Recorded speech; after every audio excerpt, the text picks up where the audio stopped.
गुरु की सेवा करो, संसार से धीरे धीरे मन को हटाओ, प्रतिदिन अभ्यास करो, विषयों से अपने मन को हटाओ, अहंकार मत करो, आदि आदि बात।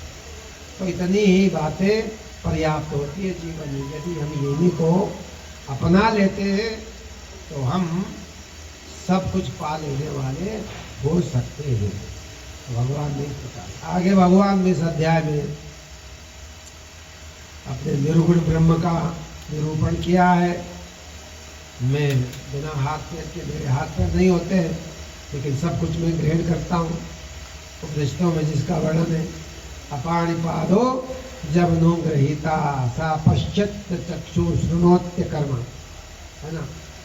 उपनिषदों में कहा जो भगवान है, ये जो देवता लोग हैं, ये जो योगी लोग हैं, योगियों के लिए भी ये लागू है।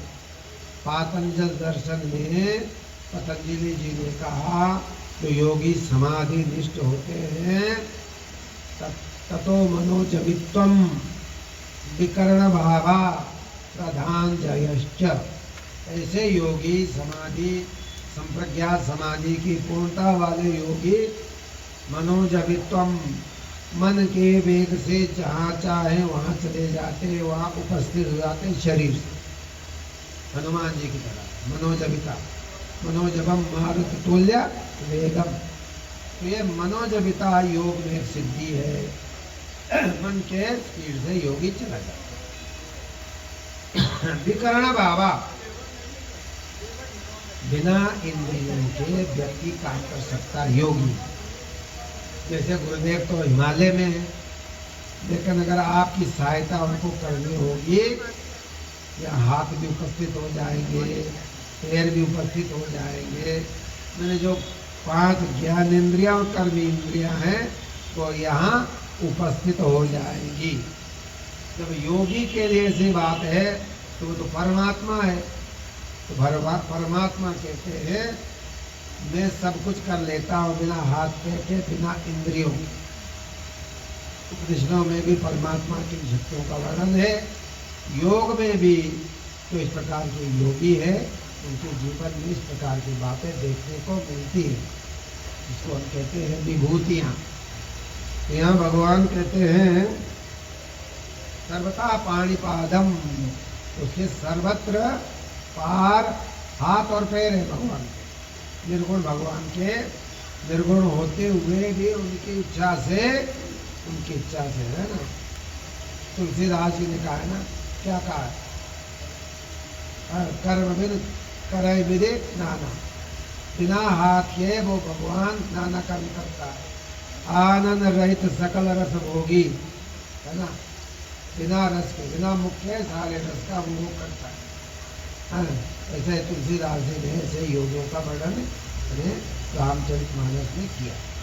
तो ऐसे उपनिषदों में वर्णन है, गीता में भी भगवान ने वर्णन किया है कि जो निर्गुण ब्रह्म है, बिना हाथ पैर के अपना काम कर लेता है। सर्वथा पाणिपादम, उसके सर्वत्र हाथ और पैर है। सहस्र शीर्षा पुरुषा सहस्राक्षा सहस्र पाद।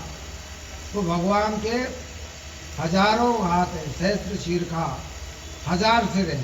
1000 तो एक गिनती बताने के लिए, 1000 कोई गिन के थोड़ी है, मैंने असंख्य सिर है भगवान। जहाँ चाहो वहाँ उनका सिर उपस्थित हो सकता है। यहाँ भगवान कहते हैं तत्सर्वता अक्षि शिरो मुखम, भगवान के आंख सर्वत्र हो जाते हैं। जिस चीज को देखना चाहे भगवान देख सकता है। देवताओं के लिए भी ये बात आती है, योगियों के लिए भी ये बात आती है। उपनिषदों में आया है कि गुरुदेव कहा करते थे श्रोतम श्रोत्रम भवति, शृण्वन् श्रोतम भवति। अगर योगी लोग प्रभु जी हमारी बात को सुनने की इच्छा रखेंगे तो हमारी बात को सुन लेंगे। भले ही वो नेपाल में रहते हैं, लेकिन उनकी इच्छा होती है हमारी बात को सुनने की, तो वो सुन सकते। स्पर्शन त्वग भवति, यदि उनको छूने की इच्छा होगी, हमें छूने की इच्छा होगी, उनके हाथ स्पर्श इंद्रियां हो जाती है ना।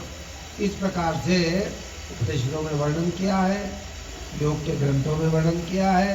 भगवान ने गीता में अपने उस निर्गुण ब्रह्म की शक्तियों का वर्णन किया है कि सब जगह कान है और सबको समेट करके वो अपने प्रतिष्ठित रहता, वो भगवान निर्गुण, सब कुछ उसकी महिमा है।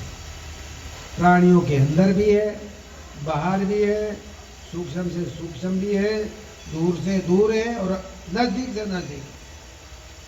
दूर वालों के लिए जो दूर मानते हैं, साथ में आसमान या कहीं भी भगवान रहते हो, ठीक है, उनकी मान्यता मौजूद। ये भगवान कहते अंत के चतत, मैं जीव के निकट से निकट में रहता हूँ। मैंने भगवान हमारे हृदय में रहते हैं, हृदय रूपी गुफा में रहते हैं भगवान। अंत के तो नजदीक, समीप, जीव के सबसे निकट में भगवान रहते हैं। आपका सबसे निकट जगह क्या है? अंतरात्मा, आपका हृदय, उसमें भगवान रहते हैं, भगवान ने कहा। तो लेकिन कहते हैं मैं दिखाई नहीं देता हूँ, योग से सूक्ष्म बुद्धि से दिखाई दे जाता हूँ, क्योंकि मैं अत्यंत सूक्ष्म हूँ, व्यापक हूँ, सूक्ष्म हूँ, इसलिए लोग मुझे नहीं देख पाते। सूक्ष्मत्वात् तदभिज्ञेयम्, अत्यंत सूक्ष्म, अत्यंत व्यापक होने के कारण लोग मुझे देख नहीं पाते, जान नहीं पाते। मैं दूर भी हूँ और सबसे नजदीक में। तो योगी को, भक्त को ये मानना चाहिए कि भगवान उनके अंदर हैं, आपके निकट से निकट भगवान हैं। तभी तो आपके क्रियाकलापों के साक्षी बनेंगे, तभी आपको विश्वास होगा मैं जो साधना कर रहा हूँ वो भगवान देख रहे हैं। नहीं तो आदमी सोचता है पता नहीं साधना कर रहा हूँ, कोई देख भी रहा है कि नहीं देख रहा, मुझे फायदा होगा कि नहीं होगा। भगवान कहते हैं मैं सबके अंदर हूँ, साधक के अंदर हूँ, मुझे अंदर जानो, मुझे साक्षी रूप से जानो, जो कुछ तुम कर रहे हो उसको वो सब जानते हो। ये भाव होना चाहिए। इस प्रकार से अंतिम श्लोक में भगवान ने कहा, देखो क्षेत्र क्षेत्र का क्या ज्ञान मैंने बताया, तुम जड़ और चेतन का वर्णन कर दिया। क्षेत्र क्षेत्र के क्या जो अंतर जो है ये मैंने बता दिया। इसको जो जानता है तो कैसे जानता है? तो ज्ञान चक्षुषा, तो वहां भी योग आ गया। ज्ञान के नेत्रों से जो भूत और प्रकृति के विश्लेषण को जानता है, मैंने सूक्ष्म अपने दिव्य दृष्टि से जो जानता है, तो फिर भूत, पंचमहाभूत, उसके तन्मात्राएं आदि आदि, प्रकृति, बुद्धि आदि, और मोक्ष, मोक्ष के स्वरूप को तो जानता है। कैसे जानता है? ज्ञान चक्षुषा, ज्ञान के नेत्रों से, निर्मल बुद्धि से, ऋतंबरा प्रज्ञा से जो जानता है। ज्ञान्ति ते परम, वो परम पद को प्राप्त हो जाते हैं, परमात्मा को पा लेते हैं। तो इस प्रकार से ये अध्याय जो है बहुत ही मार्मिक अध्याय है, ज्ञान से भरा अध्याय है। भगवान ने सारी कुछ इसमें बता दी है। प्रतिदिन हमें इस अध्याय का पाठ करना चाहिए। दृष्टा और दृश्य दो